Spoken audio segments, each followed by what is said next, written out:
So any body moving to and fro, its motion is known as oscillatory motion. ठीक है. अब oscillation हमारे पास जो to and fro motion है, and we can say that it is moving about a mean position. For example, मेरे पास point A से body जा रही है B की तरफ और फिर B से वापस A की तरफ आ रही है. So ये जो मेरे पास आगे पीछे body move करेगी, जिसको हम back and forth motion भी कह सकते हैं. We say the to and fro motion, and this is known as oscillation. Now oscillation में हमारे पास हम कुछ terms use करते हैं, कोई terminology जो है हमारे पास जो है and the oscillatory motion, वो सबसे पहले ज़रूरी है कि हम इसको जब डिटेल में स्टडी करेंगे ऑसिलेटरी मोशन को, तो हमारे पास वो टर्मिनोलॉजी होनी चाहिए. और ऑसिलेटरी मोशन के जो एग्जांपल हैं उसमें हमारे पास सिंपल पेंडुलम आता है, आप लोगों ने देखा है लैब में. एंड इसी तरह जो झूला हम झूलते हैं वो भी टू एंड फ्रो मोशन है. If you attach a mass to a spring, that is also an example of oscillatory motion. ठीक है. और भी बहुत सारी जो चीजें आगे पीछे जा रही हैं बार बार अपनी मोशन को रिपीट करेंगी और बैक एंड फोर्थ मूव करती हैं. So they are all examples of oscillatory motion.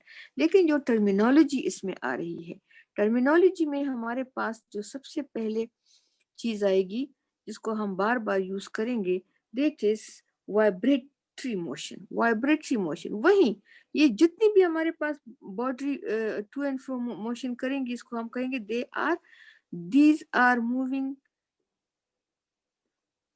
vibratory, they are performing vibratory motion, and its motion is known as vibratory motion. Again, we define it as the to and fro, that is the back and forth motion of a body about the mean position is called vibratory motion. Mean position means कौन सी है, जैसे for example body A से B की तरफ जा रही है और फिर वापस मुड़ के मीन पोजीशन की तरफ आती है और फिर ए की तरफ आती है. सो बार बार जो ये इस पोजीशन में मूव करेगी, this is vibratory motion, that is the back and forth to and fro motion, जिसको हम वाइब्रेटरी मोशन भी कहेंगे. And it is under the oscillatory motion.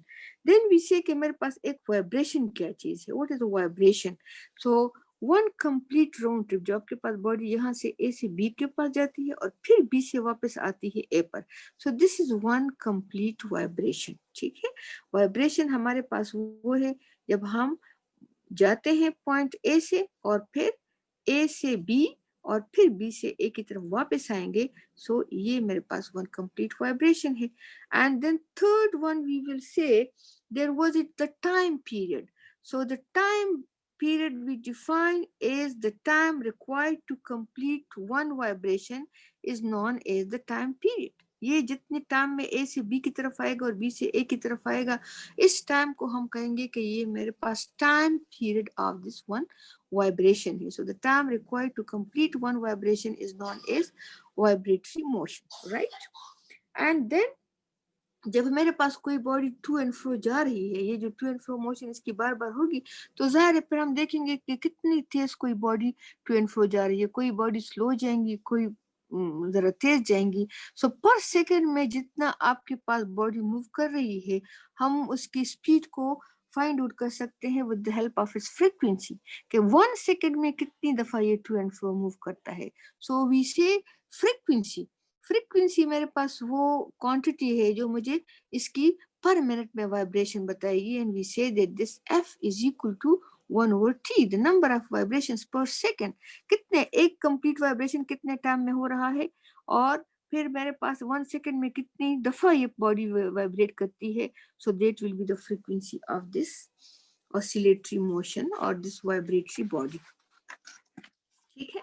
Then there is another term which we say periodic motion. अब periodic motion क्या चीज है?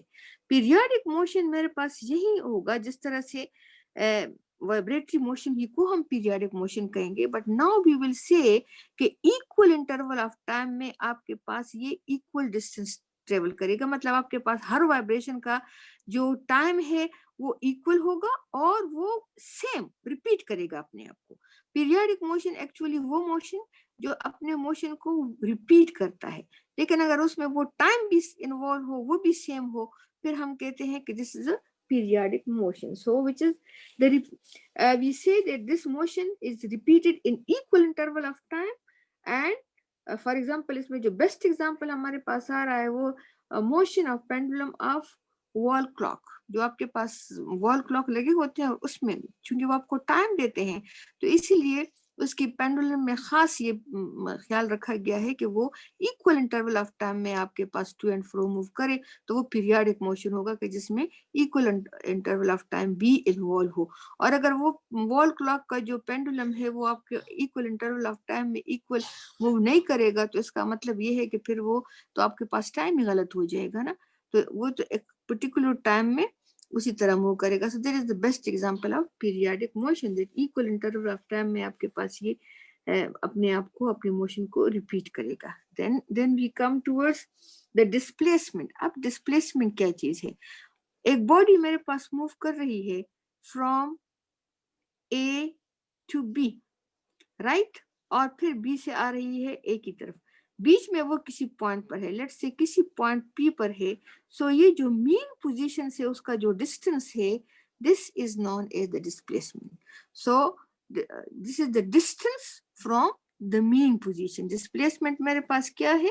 This is the distance from the mean position, और इसको हम डिनोट करेंगे by X at any interval. किसी भी वक्त आपके पास ये जो डिस्टेंस होगा इसको हम कहेंगे this is the displacement X from the mean position, right. And then we come towards amplitude. Amplitude क्या है? एम्पलीट्यूड मेरे पास जो मैक्सिमम डिस्प्लेसमेंट होगा, maximum displacement is known as, that is denoted by x naught. So ये 0 से a तक का जो डिस्टेंस है ये भी x नॉट है, और जो 0 से b तक का जो डिस्टेंस है एक्सट्रीम पोजीशन तक जब ये जाएगा तो उसकी जो मैक्सिमम डिस्टेंस है from the mean position, it is known as its amplitude, right. And then we come towards this angular frequency. Angular frequency मेरे पास क्या होगी? What is angular frequency? ये हम बार बार पढ़ चुके हैं। कोई भी बॉडी अगर आपके पास टू एंड फ्रो मूव कर रही है, इसको हम सर्कुलर मोशन से भी रिलेट करेंगे अभी नेक्स्ट टॉपिक में इंशाल्लाह। So the number of revolutions per second of a body is called angular frequency. अब आप कहेंगे कि यहाँ पे तो नंबर ऑफ रिवोल्यूशन नहीं है, ये तो टू एंड फ्रो मोशन कर रहा है, लेकिन इसको हम सर्कुलर मोशन के साथ जब कनेक्ट करेंगे तो फिर आपको इसकी समझ आ जाएगी कि वन कंप्लीट सर्कुलर मोशन में उसका जो प्रोजेक्शन है वो टू एंड फ्रो मूव करता है। तो जितनी दफा वो सर्कल में मूव करेगा इतनी दफा ये टू एंड फ्रो मूव करेगा। देयरफॉर वी से कि ए से बी और बी से ए में जो वन कंप्लीट रिवोल्यूशन है, इसको हम वन कंप्लीट वाइब्रेशन जो है इसको हम वन कंप्लीट रिवोल्यूशन भी कहेंगे। तो जितनी तेजी के साथ ये टू एंड फ्रो मूव करेगा उतनी उसकी एंगुलर फ्रीक्वेंसी ज्यादा होगी, and that angular frequency is denoted by omega, जिसको हम angular velocity भी कहते हैं। angular frequency इस वक्त मेरे पास इसको हम डिनोट करेंगे बाय ओमेगा, एंड इसकी वैल्यू मेरे पास क्या है ये हम पहले कैलकुलेट कर चुके हैं। It is theta by T है, and if theta is equal to 2 pi for one complete revolution, यानी ए से बी और फिर वापस ए तक जब ये आएगा तो इसने जो एंगल सबटेंड किया होगा दैट इज 2 पाई, और उसका टाइम पीरियड जो है वो टी है। So this is equal to 2 pi F. So angular frequency is denoted by 2 pi F, and this is the number of revolutions per second. It is also known as the angular velocity. ये इसके वो कुछ terms हैं जो हम बार बार अभी use करेंगे जब हम कहेंगे कि oscillatory motion, oscillation क्या चीज है, तो उसके साथ साथ फिर हम कहेंगे कि हमारे पास वाइब्रेशन हो रही है, वाइब्रेशन का टाइम पीरियड कितना है, फ्रीक्वेंसी कितनी है, पीरियाडिक मोशन हो रही है या नहीं हो रही है, displacement, amplitude, angular frequency, all we will use these terms again and again. Therefore इसको समझना पहले जरूरी है before going to study it. ठीक है। अच्छा, अब हम जा रहे हैं सिंपल हार्मोनिक मोशन की तरफ के। What is simple harmonic motion?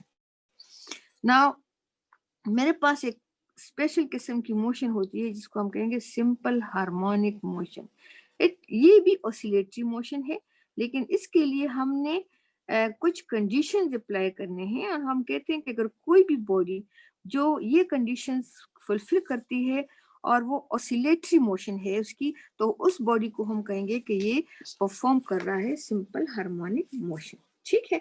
इसकी जो पहली एग्जांपल है वो ये है कि if I attach a mass to a spring, मेरे पास कोई स्प्रिंग है और इसके साथ आपने एक मास को अटैच कर दिया है।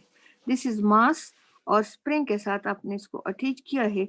जब आप इसको खींचेंगे तो ये क्या करेगा, ये स्प्रिंग इसको जाहिर है आपने कोई एनर्जी इस पे अप्लाई की है, उसको अपने मेन पोजीशन से डिस्प्लेस किया है, ये अपनी डेली लाइफ में आप देखते हैं। तो जब आप इसको रिलीज करेंगे तो ये वापस इस पोजीशन पर आ जाएगा और फिर जो है यहाँ पे आने के बाद ये इधर जो है रुकेगा नहीं। क्यों नहीं रुकेगा? Because of the inertia. इसमें इनर्शिया है, क्योंकि ये आपने रिलीज कर दिया, ये वापस इधर आ गया, लेकिन इसमें मोशन है, तो इनर्शिया की वजह से ये क्या करेगा, ये इस स्प्रिंग को कंप्रेस करके इस पॉइंट पर पहुंच जाएगा, राइट। और यहाँ पर आने के बाद फिर इसमें इनर्शिया है, इसलिए ये फिर यहाँ पे रुकेगा नहीं, बल्कि इनर्शिया के साथ साथ इसमें इलास्टिसिटी है, इसने इस स्प्रिंग को भी कंप्रेस कर दिया है। तो अब ये कंप्रेस होगा तो ये स्प्रिंग जब रिलीज होगा तो ये फिर वापस इस मेन पोजीशन पे आएगा एंड अगेन यहाँ पर फिर में इनर्शिया की वजह से नहीं रुकेगा, आगे की तरफ जाएगा, फिर इसमें एक्सटेंशन आ जाएगी। एक्सटेंशन की वजह से ये फिर आप इसको छोड़ देंगे तो ये वापस आएगा, फिर ये कंप्रेस करेगा इलास्टिसिटी की वजह से, फिर वापस जाएगा, फिर इनर्शिया की वजह से एक्सट्रीम पोजीशन पे आएगा, फिर वहां। So this motion to and fro motion आपके पास स्टार्ट हो जाएगी। अब हमने ये देखना है कि ये जो टू एंड फ्रो मोशन है ये किस किस्म की है, ठीक है। तो ये टू एंड फ्रो मोशन जब मेरे पास आएगी, इस पे हमने कुछ थोड़ी सी मैथमेटिकल फार्मूले अप्लाई करने हैं एंड देन लेट्स सी कि ये मुझे किस किस्म की मोशन परफॉर्म करके दे रही है। सो लेट्स सी कि मेरे पास ये एक स्प्रिंग है, इसको मैं जरा आसानी से के लिए इस तरह कर लूंगी and let's say it is at mean position, mass m यहाँ पे है, और फिर आप क्या करते हैं, इस पर फोर्स अप्लाई करते हैं। तो जब आप इस पे फोर्स अप्लाई करेंगे तो इस मीन पोजीशन से आप इसको डिस्प्लेस करते हैं। पहले आपके पास ये जरा करीब करीब था, अब आपके पास ये थोड़ा बड़ा हो जाएगा एंड ये जो आपके पास स्प्रिंग है, ये चूंकि आपने इस पे फोर्स अप्लाई किया हुआ है, अब बिकॉज ऑफ दैट फोर्स जो आपने अप्लाई किया, इसमें एक्सटेंशन प्रोड्यूस हो गया है। लेट्स से कि ये अपनी इस पोजीशन से एक्सट्रीम पोजीशन पे आ गया, ठीक है। जब आप इसको छोड़ेंगे सो ये चूंकि इसमें इलास्टिसिटी है, इसलिए ये वापस अपनी मेन पोजीशन की तरफ आएगा। और मैंने अभी थोड़ी देर पहले एक्सप्लेन कर दिया कि ये आपके पास फिर इस पोजीशन पे आएगा, फिर कंप्रेशन की वजह से ये फिर इधर आएगा, इनर्शिया की वजह से ये फिर इस पोजीशन पे आएगा and it will start to and fro motion. लेकिन अब हमने ये चीज देखनी है कि जितना मैं ज्यादा इस पे फोर्स अप्लाई करूंगी, उतना मेरे पास ये जो डिस्टेंस x है वो ज्यादा होगा। अगर मैं इस पर थोड़ा फोर्स अप्लाई करूंगी तो इसको थोड़ा सा यहाँ से यहाँ तक ले जाऊंगी, अगर मजीद थोड़ा सा करूंगी तो इसकी एक्सटेंशन ज्यादा हो जाएगी एंड अगर मैं इसकी फोर्स को और ज्यादा करती हूँ तो ये एक्सटेंशन और ज्यादा होती जाती है। इसका मतलब ये है कि ये जो एक्सटेंशन x है ये किस चीज पर डिपेंड करता है, this is directly proportional to x, क्योंकि इसका ये जो स्प्रिंग है इसमें इलास्टिसिटी है और इस इलास्टिसिटी की वजह से आपके पास आप इस पे जितना फोर्स अप्लाई करते हैं उतना ये एक्सटेंड होता जाता है। If I remove the sign of proportionality then F is equal to kx, ये हो जाएगा आपके पास, राइट। एंड देन वी से कि ये जो मेरे पास फोर्स है from second law of motion, I can say this is equal to ma। अच्छा, ये जो मेरे पास फोर्स है F is equal to kx और F इज डायरेक्टली प्रोपोर्शनल टू x, इसके साथ मेरे साथ एक और भी होगा कि मैं नेगेटिव साइन भी लगाऊंगी, क्योंकि ये कौन सा फोर्स है, ये जो फोर्स F मैंने इस पे लगाया है उसको मैंने एक्सटेंशन दी है एंड ये फिर अपने आप को रिस्टोर करता है। रिस्टोरिंग का मतलब ये है कि ये वापस अपने उस पोजीशन पर जाएगा। देयरफॉर वी से ये F जो है this is known as restoring force F, और ये जो रिस्टोरिंग फोर्स F होगा इसके साथ फिर मैं नेगेटिव का साइन लगाऊंगी, that this is equal to minus kx, क्योंकि ये हमेशा अपनी मेन पोजीशन की तरफ जाता है। So I will say F is equal to directly proportional to minus x. जितना आप इसको खींचते जाएंगे, आपके पास जितना फोर्स अप्लाई करते जाएंगे उतनी एक्सटेंशन ज्यादा होती जाएगी। बट इफ यू इंट्रोड्यूस के, स्प्रिंग कांस्टेंट के को जब आप इंट्रोड्यूस करेंगे, तो चूंकि हमने ये जो फोर्स यहाँ पे किया, ये वापस अपने आप को रिपीट कर रहा है, और ये फोर्स कौन सा फोर्स है? This is restoring force, so I will put a sign over here. So this is equal to minus kx. And from second law of motion, F is equal to ma. Therefore, again, ma will be equal to minus kx. And a is equal to minus k by m into x. Right?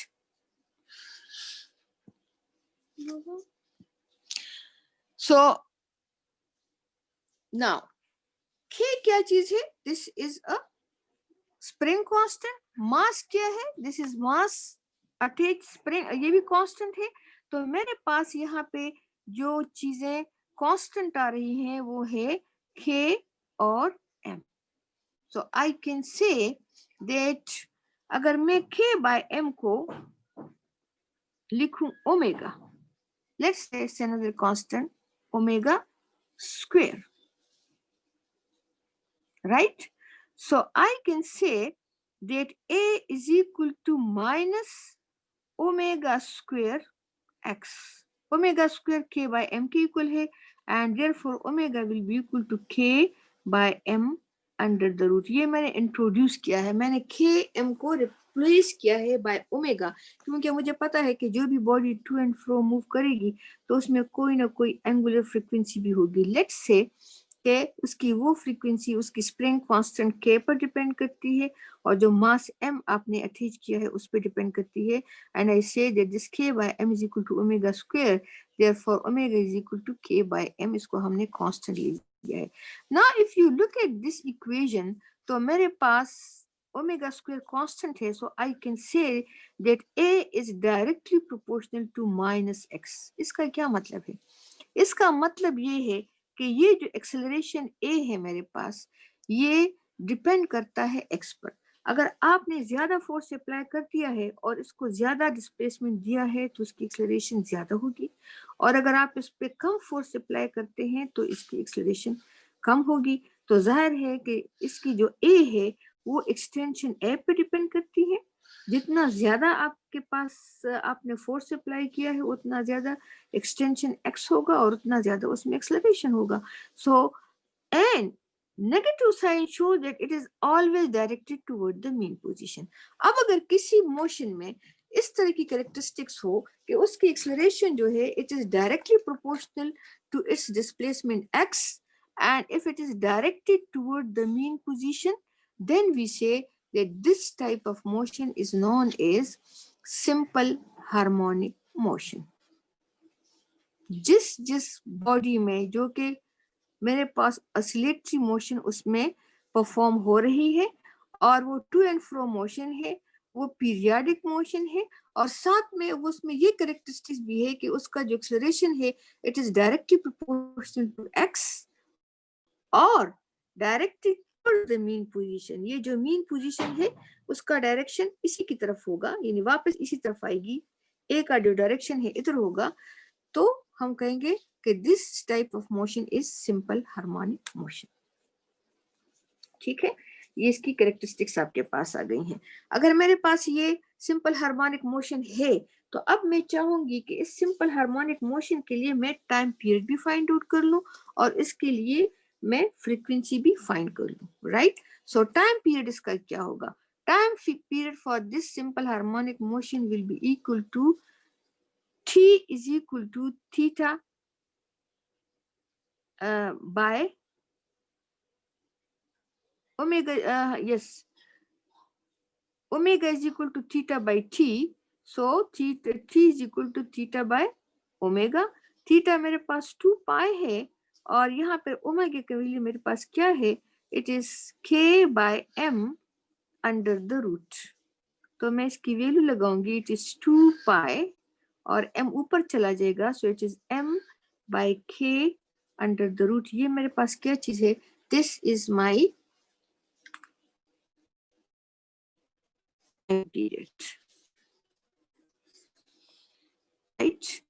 अगर मेरा ये time period है तो frequency क्या होगी, यहीं से मैं निकालूंगी frequency f will be equal to 1/t which is equal to, क्या हो जाएगा, उलट हो जाएगा इसका, 1/2 पाई अंडर रूट, अब ये m बाय k था तो अब ये k बाय m हो जाएगा. This is your frequency for the simple harmonic motion in case when a mass is attached to a spring. Right. Now we want to connect circular motion to simple harmonic motion.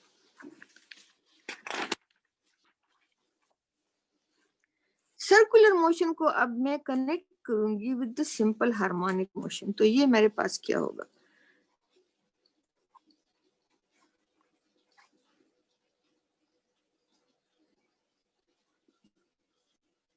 And simple harmonic motion, right. So let's say कि मेरे पास एक body जो है वो circle में move कर रही है, right, and radius of the circle is r. Body मेरे पास इस पॉइंट पे है which has a mass m, और ये मेरे पास पॉइंट a है, और थोड़ी देर के बाद ये जो मास m है ये मेरे पास आ जाएगा at another point, let's say point b पर आ जाएगा, और पॉइंट b पर ये जब आएगा तो यहाँ पर ये एक एंगल सबटेंड करेगा which is theta. Radius of this circle is r, right. तो ये बॉडी a से b, b से c और c से d और इस तरह से फिर ये इस पॉइंट तक पहुंचेगी, ये भी रेडियस r है. Now if you look at this, तो अगर मैं यहाँ पे एक टार्च रोशन कर लूं, यहाँ से मैं लाइट इस पे डालनी शुरू कर लूं, तो ये जो मेरे पास बॉडी सर्कल में मूव कर रही है, अगर ऊपर से इस पे लाइट पड़ रही हो तो इसका जो प्रोजेक्शन है वो मेरे पास आएगा. लेट्स से इसका प्रोजेक्शन, ये खुद जो है ये बॉडी है p, इसको मैं p का नाम देती हूँ, और आफ्टर सर्टेन टाइम ये पॉइंट a से बॉडी p जो है वो इस पॉइंट पर आ जाती है b पर, और इसका जो प्रोजेक्शन होगा let's say it is q, right. थोड़ी देर के बाद ये मेरे पास आती है पॉइंट c पर, और इसका जो प्रोजेक्शन होगा यहाँ पर ये हो जाएगा ये q. जब ये b पर आएगी तो इसका प्रोजेक्शन इधर आएगा, और जब ये c पर जाएगी तो इसका प्रोजेक्शन इधर आ जाएगा. अगर थोड़ी देर के बाद यही बॉडी आएगी इधर किसी पॉइंट d पर, तो अब देखें इसका सेंटर से तो उसका वही डिस्टेंस है, राइट. इसका प्रोजेक्शन q जो है ये मेरे पास आ जाएगा इस पॉइंट पे. अगर ये this is your central point o, mean position है, थोड़ी देर के बाद आपके पास ये बॉडी आ रही है लेट्स से किसी पॉइंट e पर, एंड फिर आपके पास इसका जो प्रोजेक्शन हो जाएगा वो आएगा इधर, ये q हो जाएगा, राइट. ये इसकी मीन पोजीशन है. जब इस पॉइंट पे ये बॉडी आएगी तो q आपके पास इस पॉइंट पे पहुंच जाएगा, राइट. एंड लेट्स से थोड़ी देर के बाद ये बॉडी आएगी इधर, and again you will say कि इसका प्रोजेक्शन फिर इधर चला जाएगा, right. And after some time ये मेरे पास इधर आएगी इस पॉइंट पर, p इधर है, ये p की पोजीशन आ रही है, p अब इधर आ गया. So then I will say कि इसका जो प्रोजेक्शन है ये फिर इधर q चला जाएगा. एंड सिमिलरली आई कैन से at this point and you will see कि इसका प्रोजेक्शन जो है वो वापस चलना शुरू हो जाएगा. ये देखिए q पे आया था, अब ये फिर. सो जितने टाइम में पॉइंट P आपके पास अलोंग सर्कल जाता है उतने टाइम में उसका प्रोजेक्शन Q जो है वो भी A से B की तरफ, let's say this is point B, and इसको मैं कहूँ कि ये C है, ये D है, this is E, this is F what ever. तो जितने टाइम में ये आपके पास जाएगा इस सर्कल के लॉन्ग, उतने टाइम में आपके पास ए से बी से तक जो पहुंचेगा पी, उतनी देर में along the straight line Q जो है वो ए से बी की तरफ पहुंचेगा, right. And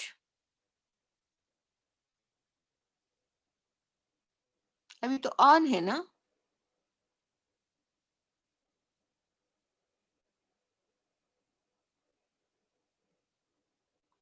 okay, so we say now we are connecting this circular motion with the simple harmonic motion, and we say that if point P is performing circular motion, then its projection Q is performing simple harmonic motion. जितनी देर में point P जो है वो A से B की तरफ आता है सर्कल में, उतनी देर में Q जो है वो पॉइंट ए से आ जाएगा बी में स्ट्रेट लाइन में, और फिर जब ये बी से ए की तरफ वापस जाता है सेमी सर्कल में, तो फिर आपके पास क्यू जो है वो वापस उस तरफ जाएगा। So in this way we are connecting this simple harmonic motion के साथ हम सर्कुलर मोशन को कनेक्ट करते हैं, राइट। अब हमने इसके मैथमेटिकल फॉर्म्स की तरफ जाना है कि किस तरह से इसकी पोजीशन और इसकी वेलोसिटीज इसके साथ कनेक्टेड है। अगर मेरे पास पॉइंट पी मूव करता है तो उसकी पोजीशन के साथ साथ उसका प्रोजेक्शन क्यू भी मूव करता है। अगर मेरे पास पॉइंट पी तेज मूव करेगा तो उसका प्रोजेक्शन क्यू भी तेज मूव करेगा। अगर ये स्लो होगा तो ये भी स्लो हो जाएगा। तो इसका पी की जो पोजीशन है, पी की जो वेलोसिटी है, पी की जो एक्सेलरेशन है, उसके साथ कनेक्टेड है क्यू की position, Q की velocity and Q की acceleration. So we are going to connect the position, velocity and acceleration of this circular motion with the simple harmonic motion. ठीक है, अब यहाँ पर मैं इसको दोबारा ड्रॉ करती हूँ। एंड लेट्स से कि अब जो मेरे पास ये एक सर्कल है और इस सर्कल में this is my radius r, this is central position, ये radius r of the circle है। And let's say in certain time जो p है, जो मास m है, वो मेरे पास मूव करता है और ये किसी भी पॉइंट पे आ जाएगा इधर आफ्टर टाइम t। तो दिस इज रेडियस r, ये सारा रेडियस है, और इसका जो प्रोजेक्शन होगा वो होगा मेरे पास q। If this is angle theta, ठीक है, तो r को अगर आप रिजोल्व कर लें तो r का जो प्रोजेक्शन है, r का जो कंपोनेंट है अलोंग x एक्सिस, वो क्या होगा? This will be equal to r cos of theta. ये जगह क्या है? This is r cos of theta. और ये इसी को हम क्या कहते हैं? This is the position of q from the mean position which is equal to x। ये पोजीशन x है, राइट, q का x है, मीन पोजीशन से उसका डिस्टेंस क्या है, उसको हम कहते हैं x। सिंपल हार्मोनिक मोशन ये परफॉर्म कर रहा है। और r जो है, अगर उसको मैं रिजोल्व करूं तो मेरे पास r किसके इक्वल होगा? वो r cos ऑफ थीटा के इक्वल होगा। So I can write that x in this is case is equal to r cos of theta. ये r cos ऑफ थीटा जो है, r इस वक्त मेरे पास रेडियस है और उसने एक एंगल बनाया हुआ है विद द एक्स एक्सिस, और वो डिटरमिन कर रहा है पोजीशन ऑफ p को। लेकिन q की पोजीशन डिपेंड कर रही है p की पोजीशन पे, देयरफॉर इसकी पोजीशन अलोंग x एक्सिस जो है वो x है, लेकिन हम इसको कनेक्ट करते हैं with the position of p, और वो क्या है? वो मेरे पास r cos ऑफ थीटा है, right. So we say P is at a distance of R from the center making an angle of theta. तो उसका जो पोजीशन है वो अगर R है और एंगल थीटा बना रहा है, तो ये डिस्टेंस x किसके इक्वल हो जाएगा? वो R cos of theta के इक्वल आ जाएगा, राइट। देन वी से कि इसकी जो एक्सेलरेशन है, ये बॉडी अगर मेरे पास मूव कर रही है सर्कुलर पाथ में, तो अगर ये सर्कुलर पाथ में मूव कर रही है, so there is the force which keep the body into circular path. अगर बॉडी मेरे पास सर्कुलर पाथ में मूव कर रही है और फोर्स उस पे सेंट्रीपिटल फोर्स एक्ट कर रहा है, सो उसके साथ जो रिलेटेड एक्सेलरेशन होगा that will B centripetal acceleration, right? And in the same way अगर ये मेरे पास आर है तो इधर ही मेरे पास सेंट्रीपिटल एक्सेलरेशन है जिसको मैं ए सी कहूंगी. And what is the acceleration of this q? उसको मैं ए एक्स भी कह सकती हूँ as it is along x axis, और उसको मैं ए क्यू भी कह सकती हूँ. सो I can say a q which is equal to a x. The acceleration इसको मैं रिजॉल्व करूं इनटू इट्स कंपोनेंट तो ये मेरे पास क्या हो जाएगा, ये ए सी का जो कंपोनेंट होगा ये वाला, ये होगा this will be equal to a c cos of theta. इस तरह से ये आर कॉज ऑफ थीटा है, इसी तरह से ये a c cos of theta हो जाएगा जो कि क्यू का एक्सेलरेशन होगा. So this will be equal to a x will be equal to a c cos of theta. What is a c? Acceleration मेरे पास क्या है, v square by r. So ax, which is the acceleration of q, is equal to v square by r cos of theta. लेकिन मेरे पास ये जो acceleration है, it is away from the center. इसकी डायरेक्शन जो है r की direction away from the center और center acceleration की डायरेक्शन towards the center. ठीक, r is away from the center और AC that is centripetal acceleration is toward the center. Therefore मेरे पास यहाँ पे एक नेगेटिव साइन भी आएगा. नेगेटिव साइन क्या इंडिकेट कर रहा है, that it is directed towards the center, right? तो यहाँ पर मैं एक नेगेटिव साइन इसके साथ भी लगाऊंगी और इसके साथ भी लगाऊंगी. So it is minus omega square minus v square by r into cos of theta. Now ax is equal to minus v square by r, लेकिन cos of theta भी हमने थोड़ी देर पहले कहा है is equal to r cos of theta. तो मेरे पास cos of theta किसके इक्वल आ जाएगा, this will be equal to x by r. तो इसकी वैल्यू मैं यहाँ पे सब्स्टिट्यूट कर सकती हूँ, that cos of theta is actually x by r. ठीक. Now I can say that minus, what is v? V is omega r. It is omega, v is equal to omega r. ये हम पिछले कर चुके हैं. So अगर मैं इसका स्क्वायर लूंगी तो ओमेगा r का स्क्वायर आ जाएगा डिवाइडेड बाय ये r स्क्वायर हो जाएगा into x, and ax will be equal to minus omega square r square divided by r square into x. लेकिन मेरे पास r square जो है ये कैंसिल हो जाएगा and I will get ax is equal to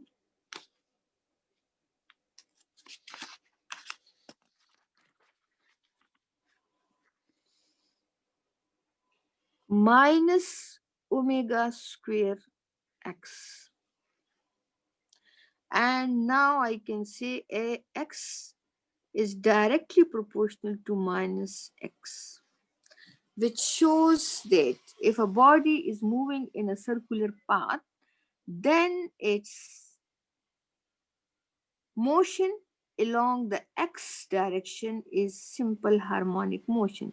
Or I can say if a body is moving in a circular path, so its projection, its shadow will perform simple harmonic motion. ये जो Q मेरे पास जाएगा to and fro, इसको मैं कहूंगी कि ये चूंकि इसकी जो एक्सेलरेशन है वो डिपेंड कर रही है x पर और इसकी जो एक्सेलरेशन है वो directed toward the mean position है.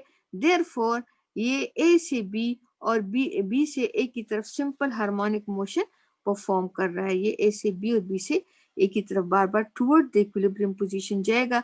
Therefore we say whenever there is a body which is moving in circular path, then its projection will perform simple harmonic motion. तो हमने ये प्रूव कर दिया कि ये जो बॉडी मेरे पास मूव कर रही है टू एंड फ्रो, इसकी मोशन मेरे पास सिंपल हार्मोनिक मोशन है. Now what about it's time period? Time period मेरे पास क्या आएगा इसका? ठीक है, टाइम पीरियड के लिए जो हमारे बॉडी इफ इट इज